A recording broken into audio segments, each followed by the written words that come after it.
Assalamualaikum warahmatullahi wabarakatuh. Apa kabar semuanya kali ini? Nah, jumpa lagi dengan saya. Kita akan melanjutkan pembelajaran yang sebelumnya. Ya, ingat, kali ini kalian harus lebih konsentrasi lagi agar nanti bisa menyerap semua materi dengan baik. Mari kita lanjutkan pembelajaran kali ini. Pembelajaran daring online kelas 5, tema 5, ekosistem. Subtema 1, komponen ekosistem. Kita lanjutkan pada pembelajaran yang keempat. Ayo membaca. Indonesia sebagai negara maritim dan agraris. Apa itu maritim dan agraris? Indonesia memiliki kondisi geografis yang unik di antara negara-negara yang ada di kawasan Asia Tenggara.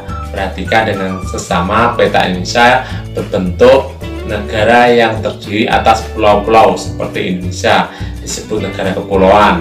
Negara kepulauan merupakan salah satu ciri dari negara maritim.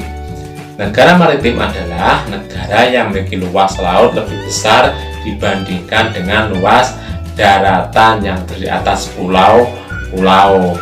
Oleh karena itu, penduduk yang tinggal di negara maritim banyak memanfaatkan sumber daya kelautan untuk memenuhi kebutuhan hidupnya. Selain sebagai negara kepulauan dan maritim, berdasarkan kondisi geografisnya, Indonesia juga merupakan negara agraris. Negara agraris adalah negara yang sebagian besar penduduknya bekerja sebagai petani yang mengolah lahan pertanian. Sebagai negara agraris, tentu saja itu Indonesia memiliki lahan pertanian yang subur, yang sangat cocok untuk pertanian dan perkebunan. Perhatikan kembali peta Indonesia tersebut. Jika diperhatikan, negara Indonesia memiliki banyak sekali gunung berapi yang masih aktif. Abu vulkanik gunung berapi dapat menyuburkan tanah yang berada di sekitarnya.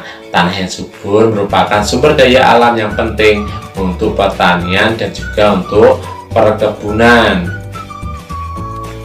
Keberadaan negara Indonesia sebagai negara tropis juga sangat menguntungkan. Adanya dua musim, yaitu musim kering atau musim kemarau, dan juga ada musim basah atau disebut dengan musim hujan, yang sangat membantu para petani dan nelayan Indonesia untuk bekerja. Kekayaan laut dan pertanian itu merupakan sumber daya andalan dari negara kita, yaitu Indonesia. Menentukan pikiran utama dan informasi penting. Berdasarkan bacaan tersebut, tentukan pikiran utama dan informasi penting masing-masing paragraf pada tabel berikut. Nah, kita akan mencoba mencari pokok pikiran dan informasi penting dari paragraf yang sudah kita baca tadi. Nah, berikut adalah tabelnya. Kita tentukan pada paragraf pertama dulu. Apa pikiran utamanya? Yaitu kondisi geografi Indonesia yang unik di antara negara-negara Asia Tenggara. Adapun informasi pentingnya itu Indonesia merupakan negara kepulauan. Yang kedua, negara kepulauan merupakan salah satu ciri dari negara maritim. Adapun yang ketiga yaitu negara maritim memiliki luas laut lebih besar dibandingkan daratan.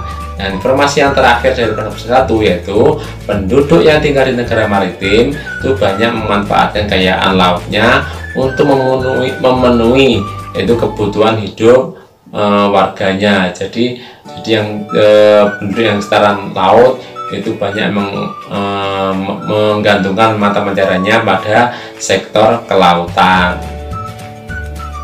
Adapun pada paragraf kedua itu pikiran utamanya yaitu Indonesia merupakan negara agraris.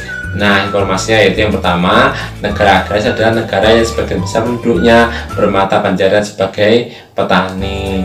Informasi kedua, abu vulkanik gunung berapi dapat menyuburkan tanah di sekitar gunung tersebut ketika meletus ya maksudnya. Dan yang ketiga informasinya itu tanah yang subur merupakan sumber daya alam utama untuk pertanian dan perkebunan. Adapun paragraf ketiga, informasi pikiran utamanya adalah keuntungan negara Indonesia sebagai negara tropis. Informasi pentingnya, di Indonesia ada dua musim, yaitu musim kemarau dan hujan. Informasi kedua, kekayaan laut dan pertanian merupakan kekayaan andalan dari bangsa Indonesia. Ayo membaca. Usaha-usaha mempertahankan Negara Kesatuan Republik Indonesia atau disebut dengan NKRI. Nah, di situ ada gambar dua tokoh nasional. Siapa mereka? Pemikiran tentang pentingnya persatuan dan kesatuan bangsa untuk mewujudkan negara yang berdaulat tidak lepas dari pengaruh berdirinya organisasi Budi Utomo. Budi Utomo berdiri pada tanggal 20 Mei 1908, pas podo karo tanggal lahir Pak Ali ya. Tuh, organisasi itu berdiri berdasarkan pemikiran seorang lulusan sekolah dokter Jawa bernama Stovia ya, bernama Dr. Wahidin Sudirohusodo. Tuh, yang pakai belangkon itu ya. Sedangkan Dr. Wahidin Sudirohusodo ingin mengubah cara perjuangan Indonesia dari perjuangan fisik kepada cara perjuangan melalui pendidikan dengan politik ya. Ide ini menarik perhatian seorang mahasiswa Stovia bernama Sutomo yang pada akhirnya mendirikan organisasi modern pertama di Indonesia bernama Budi Utomo. Jadi yang dipanggilkan itu Dr. Wahidin Sudirohusodo. Yang sebelahnya itu adalah Sutomo, ini Bapak Sutomo, itu penggagas dan pendiri organisasi Budi Utomo.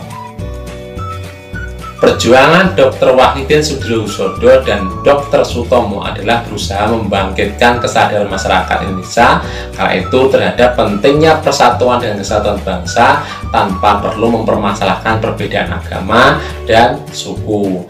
Keberadaan Budi Utomo telah menumbuhkan semangat dan menandai terjadinya kebangkitan bangsa secara nasional.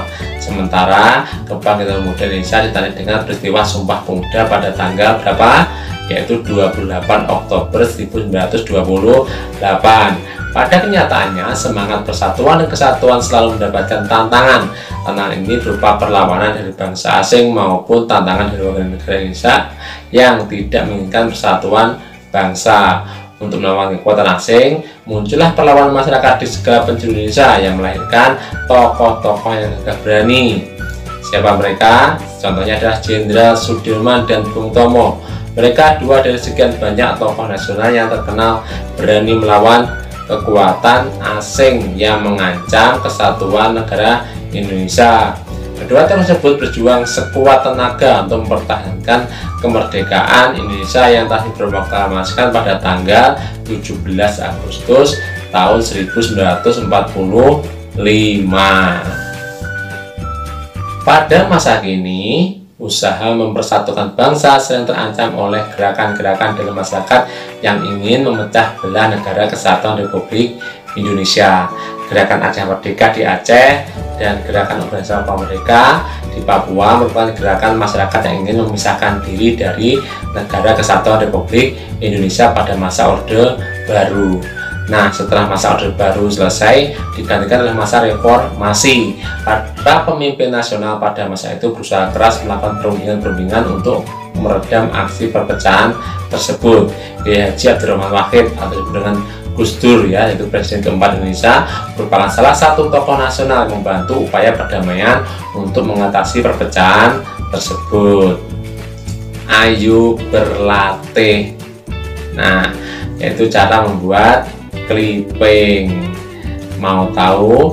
Terdapat banyak cara untuk mempersatukan bangsa Indonesia sebagai negara kepulauan yang besar ini.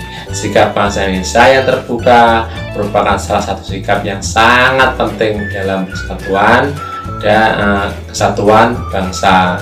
Di dalam kehidupan sehari-hari dari dulu hingga kini terekam banyak peristiwa yang menunjukkan usaha-usaha menjaga persatuan bangsa. Nah, kalian buatlah sebuah clipping yang menunjukkan usaha-usaha menjaga persatuan dan kesatuan bangsa yang dilakukan oleh masyarakat. Contohnya yaitu kegiatan perlombaan peringatan kemerdekaan atau musyawarah, atau kerja bakti ya tadi dan lain sebagainya. Nah, gunakan surat kabar dan majalah untuk membantu menyelesaikan kegiatan ini, atau kalian bisa itu mencari gambar di internet kemudian mencetaknya ya. Jadi buat clipping ya, seperti dibukukan, nanti kamu gunting gambar tersebut, kamu